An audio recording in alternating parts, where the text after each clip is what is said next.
for Melody Ranch and Gene Autry. I'm back in the saddle again, out where a friend is a friend, where the longhorn cattle feed on the lowly Jimson weed. I'm back in the saddle again. That's right, folks. It's another visit with all the gang here at Melody Ranch. There's Pat Buttram, the Cass County Boys, the Gene Autry Blue Jeans, Carl Cotner's Melody Ranch Hardway 6, and yours truly, Charlie Lyon. Right now, though, meet the boss man himself, America's favorite cowboy, Gene Autry. Tweedle-o-twill, puffin' on corn silk. Tweedle-o-twill, whittling wood, sitting there wishing he could go fishing over the hill. Oh, tweedle-o-twill, tweedle-o-twill, don't he look drowsy? Tweedle-o-twill, nodding his head, bet he feels lazy, plucking that daisy, getting a thrill. Oh, tweedle-o-twill.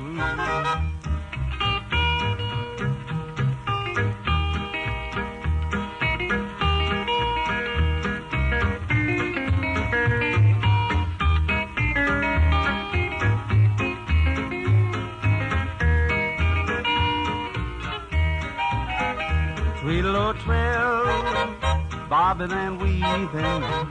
Tweedle-o-twill, wading in corn, taking it easy, out where it's breezy.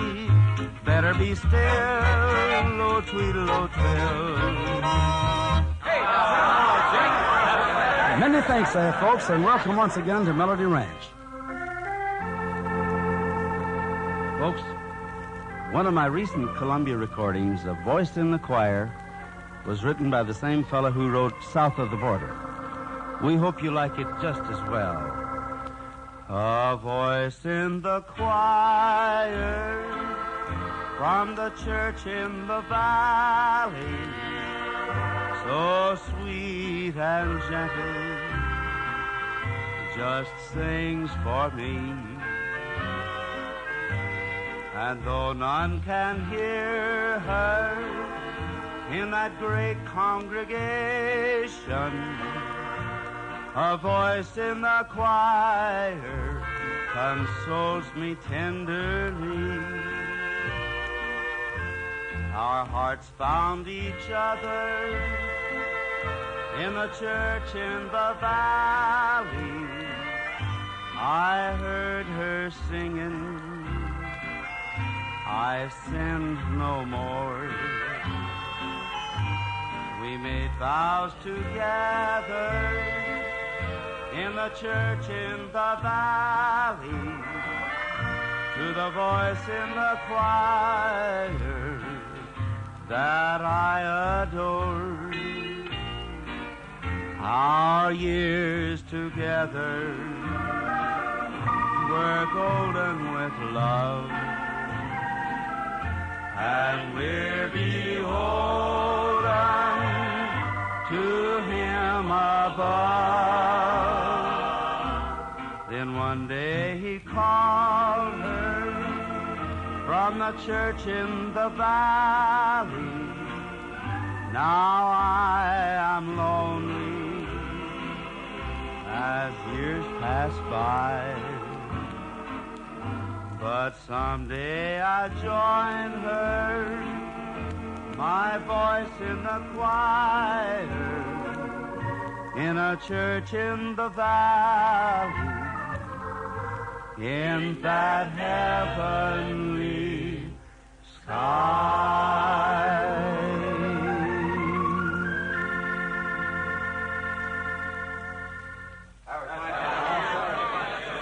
Well, thank you, friends. Thanks a lot. Let's see now, if 50 chickens lay 2 eggs every day, that's 100 eggs in one day, and then... Now, wait just a minute, Patrick. What are you doing?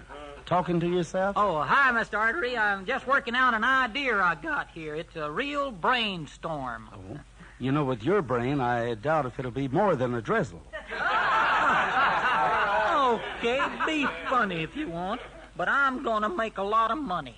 And since you won't give me more money for my work here on the ranch, I'm raising chickens on the side. I'm going to sell eggs. You don't say. Yes, sir, I do say. I started out with one chicken last week, and she laid her first egg. Pull it? No, she let go of her own free will. Well, you know, I'm glad to hear about all of this ambition of yours. No, Mr. Autry, a few people stop to think about it, but chickens are a lot like people. Is that so? Yeah, the roosters, they act just like men. In what way? Well, a poor little hen.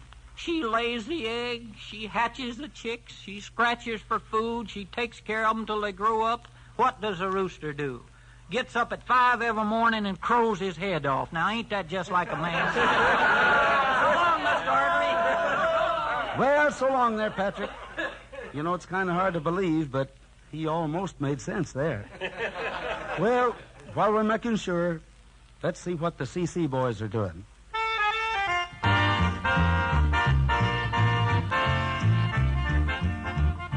I went a-riding home down to Santa Fe. There's been a lot of changes since I've been away. I went to have a dance at the old dance hall, where they were having a ball. They were doing the mambo. What the heck is a mambo? They were doing the mambo, while I just stood around. I looked around the place for my best gal Flo. I asked a lot of people for my best friend Joe. Nobody seemed to know where my two friends were, except that he was with her. They were doing the mambo. Well, they called it a mambo. They were doing the mambo, while I just stood around. I used to be a dance hall dandy, but it seems since I've been gone, there's an awful lot of changes. I don't know what's going on. I got a big surprise on the patio. I found my gal a-hugging with my best friend Joe. And when they turned around and they looked my way, they smiled and shouted, "Ole!" They were doing the mambo. Well, it looked like a mambo. They were doing the mambo, while I just stood around. I used to be a dance hall dandy. I knew all there was to know. I knew this away from that away, but which way did they go? I figured it was time that I took a ride, but couldn't find my horse where I left him tied. He found a little filly that he liked a lot, and you believe it or not, they were doing the mambo. Evil horses do mambo. They were doing the mambo, while I just stood and looked around.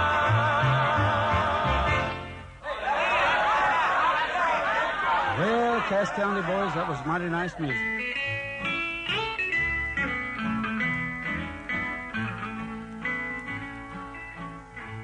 I've been to the doctor, and he says I'm all right.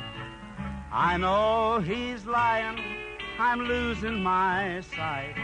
He should have examined the eyes of my mind. I've got 20/20 vision and walking round blind. Since she's gone and left me, I feel so alone. I carry a heart that is heavy as stone. I knew that she cheated, I knew all the time. Got 20/20 vision and walking round blind.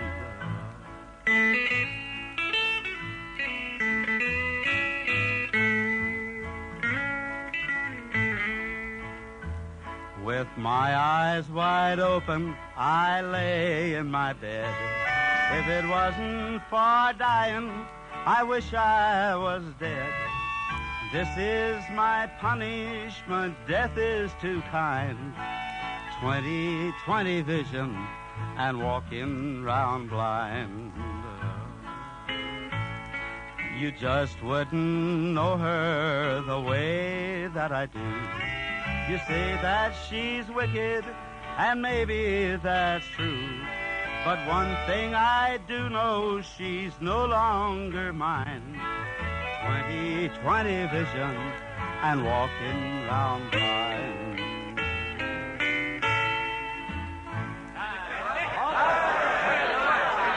thank you, friends. Thank you very much.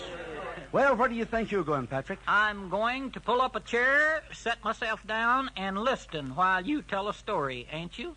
Yes, Patrick, I've got quite a story to tell. You know, Dave Garrett had the express contract for the run between the mines and Indian Springs. It was a tough haul, too, because Indian Springs is on the south side of the Black Sky Range, and Dave had to go through Sunset Pass to reach the mines. He was delivering the mine payroll one Friday afternoon when the job became a little too tough. Oh! Hold up there, mister! Looks like trouble. Gotta get past them varmints. Get here!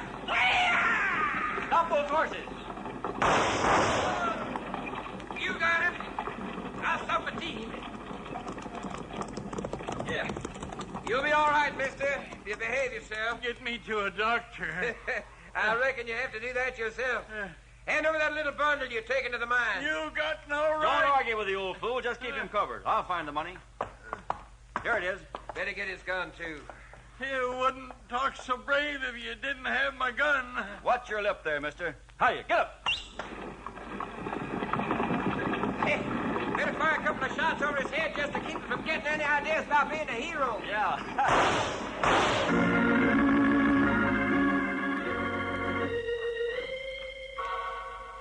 Dave wasn't able to give much of a description of the masked hold-up men, and he couldn't do much about catching them as long as he was in the hospital.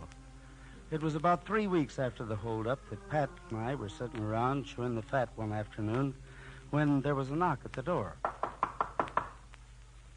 Now, I wonder who that could be. Must be a stranger, Gene. Anybody living around here knows that the Melody Ranch door's always open. I'll see who it is. Yeah. Well, hello. Hello. I'm sorry to bother you, but I'm looking for Gene Autry. Well, I'm Gene Autry, ma'am. I'm Janie Simpson. My uncle Dave Garrett sent me here. He has the express contract between the mine and Indian Springs. Yes, I know. I saw him at the hospital last week. Dave said you were doing a fine job taking the express through for him. Maybe I've been doing all right because the express hasn't been too important. But we've got another big mine payroll that's got to get over to the fellas at the mine. Oh? When? Tonight. Well, Pat and I will be glad to do anything we can to help. Oh, Uncle Dave said you'd offer. We'd both sure appreciate it. I'm glad to help out. Where's the payroll now? At the hospital. Uncle Dave wanted to keep his eyes on it until it was delivered. Then we better go back to the hospital with you. Come on, Pat.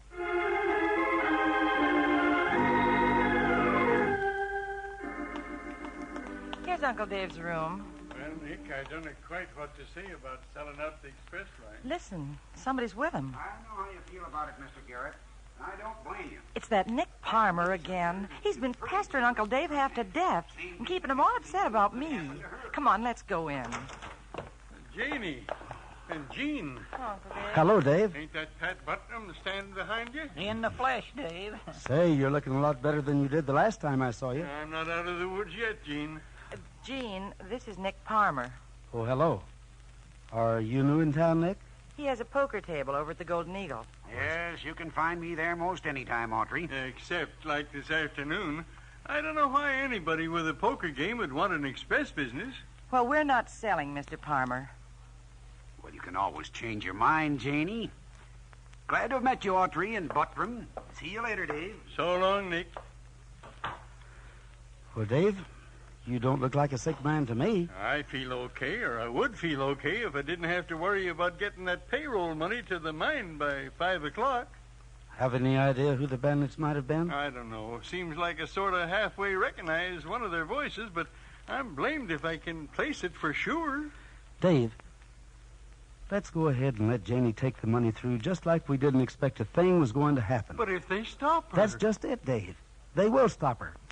And we'll have a trap set for her. Oh, no, Jane. I wouldn't want Janie getting shot like I did. She won't.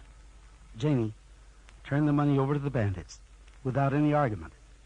If they stop you, give them the payroll, like you're glad to get rid of it. Oh, don't worry. I won't have to act frightened. I will be. But if they should get away, well, then they'd have the money and Uncle Dave would lose his contract. That's right. And I don't want him to lose it. I wouldn't even suggest this if I didn't think that it would work. How about it?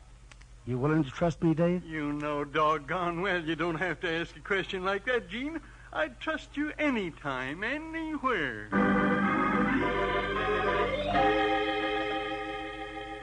Well, Pat and I sent Janie home to get the express team. Then, after our visit with old Dave, we delivered the payroll to her, and she started off for the mine.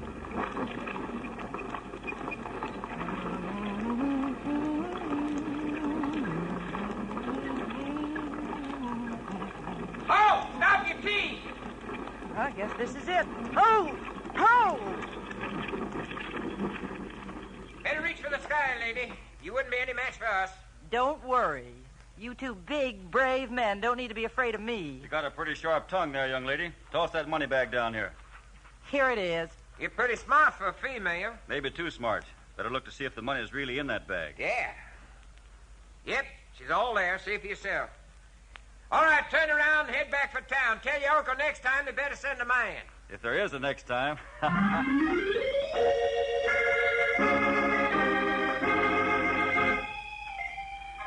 Well, Janie followed the bandits' instructions. She came back to town, met us at her uncle's hospital room. But you could see that she was worried. She doubted more than ever that she'd done the right thing because the express contract wasn't easy to get. Whatever your plan is, Mr. Autry, it better be good. When Gene gets an idea, you can count on it. Gene, I can go to the livery stable and pick up my horse and champion. Why do you want to get the horses, Pat? There's no hurry about going any place, is there? But, Gene, the longer them fellers have the money... Pat, remember I said that we were going to set a trap for those hold-up men? When you set a trap, you have to stay away from it if you expect to catch anything.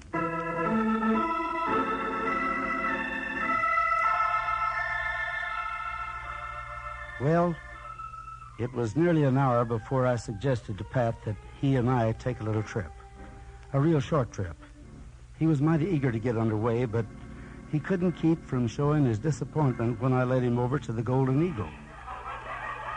Gene, this ain't like you. This is a place for having fun, not looking for hold-up men. Well, you never can tell. Let's go back to the card game. All right. Hello there, Mr. Palmer. Looks like quite a game. Oh, things will liven up later in the evening. You fellas want to sit in for a hand or two? No, thanks, Palmer. If you don't mind, we'll just watch for a few minutes. All right, go right ahead. All right, Costa, it's up to you. Up another 20. And I'll just raise you right back another 20. Interested in cards, Mr. Autry? No, not so much in cards, I guess, as the money that you're playing with. Money? Aren't we all?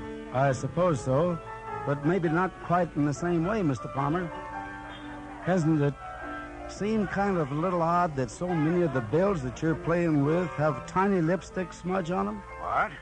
What do you mean by that, Autry? I mean that some of these same bills were stolen from Janie Simpson less than 2 hours ago. What makes you think so? Because I marked every bill in the payroll with Janie's lipstick. Most of these seem to be marked. Are you accusing me of robbery, Autry? Every man here will tell you that I haven't been out of this room since 5 o'clock this afternoon. I don't know about that, Palmer. But the men who are playing with you have been. You better be careful what you're saying, mister. Oh? I don't let people talk that way about my customers, Autry. Look out, Gene, he's got a sleeve gun. Oh, right, Buckman, and it's aimed right at your pal. You're not quite smart enough, Autry. All right, boys, I'll keep him covered. Pick up that money and let's get out of here. Right. Make a big stack, boys. But you don't need to hurry. No? No, because I've got some plans of my own. That's the boy, Gene. You knocked him right off his feet on that table. Thank you. Pat the good, Pat. You've got a lot coming to you, and I intend to deliver. That one's for Dave Garrett. And another one for Janie. Oh, boy, he's out like an empty kerosene lamp in a cyclone, Gene. All right, all of you get over there against the wall. And I'll use this gun if necessary. Pick up the money, Pat. You've got nothing on me, Autry. I was just trying to stand up for my customers. Save it, Palmer. You were in right along with them. The hold-up idea was all yours, not theirs. How about it, boys? Yeah, he hired us. He said it'd be a cinch. Shut up, you fools. You thought you'd get Dave Garrett out of the express business and get it for yourself, didn't you? but your plan backfired on you. I'll get you for this, Autry, if it's the last thing I ever do. Where you're going, you won't have much of a chance to get even with anybody.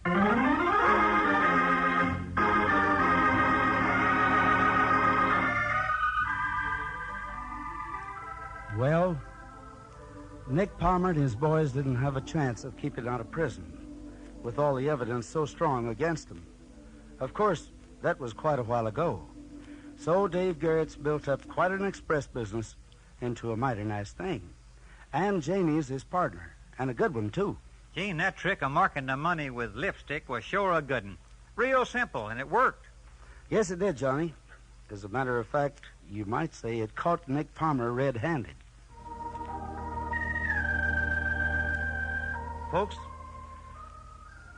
you know Mother Nature plays a prominent part in the way of a cowboy's life and the way he thinks, acts, and lives. Somebody must have had that thought in mind when they wrote the words to our cowboy classic for today. The always popular and plaintive melody from the sky. Love is everywhere. Its music fills the air. All nature seems to hum a melody from the sky. Over on the hill, I see a whippoorwill. I hear his song become a melody from the sky. And there's a bluebird singing to his lady love above. A love song taken from the whispering breeze in the trees. Love is everywhere. Its music fills the air. All nature seems to hum a melody from the sky. And there's a bluebird singing to his lady love above. A love song taken from the whispering breeze in the trees. Love is everywhere. Its music fills the air. All nature seems to hum a melody from the sky.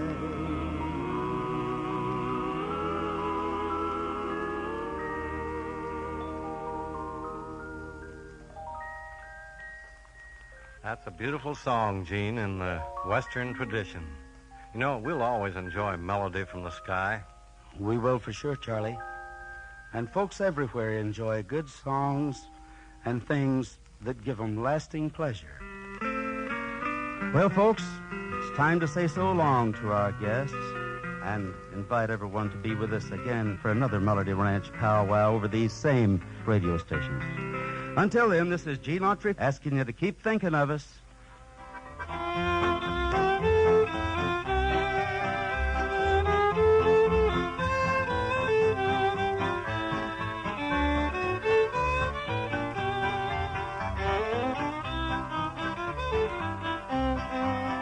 This is the United States Armed Forces Radio and Television Service.